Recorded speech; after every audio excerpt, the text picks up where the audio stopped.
Si sono definiti profughi italiani e hanno occupato la sala consiliare del comune di Pianiga. Alle 9:30 una quindicina di persone è entrata in municipio chiedendo di poter parlare con il sindaco, che però era fuori città, e così il gruppo ha occupato i banchi del consiglio comunale per protesta. Una donna, madre di 2 figlie incinta, vive da un anno in un alloggio comunale di emergenza, ma denuncia il fatto che proprio oggi le è stato chiesto di lasciarlo, scatenando le proteste. Puoi dire quanto vuoi, qui noi occupiamo il comune e faremo un simbolo nazionale, è ora di finirla, prima di italiano! A guidare il gruppo Gaetano Ferrieri, vicino al movimento dei Forconi, in sala anche le bandiere con il leone di San Marco e la richiesta che vengano aiutate le famiglie degli italiani in difficoltà oltre i migranti. Clima molto teso, poi in sala arriva il vice sindaco Federico Calzavara. Questo incontro con amici e sostenitori non ha nessun senso.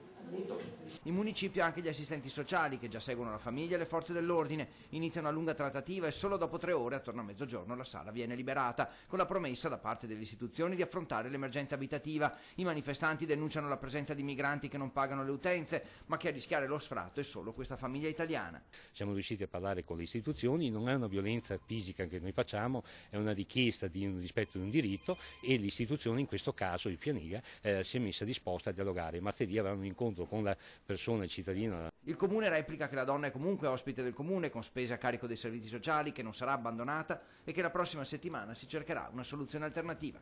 Ritengo questa manifestazione inutile, in quanto la cittadina in emergenza abitativa è già da anni seguita dai servizi sociali ed è in carico dei servizi sociali, e con questa signora stiamo facendo comunque dei programmi e dei progetti. Le altre strumentalizzazioni e i movimenti che per farsi visibilità si appoggiano alle esigenze e alle problematiche reali delle persone a me non interessano.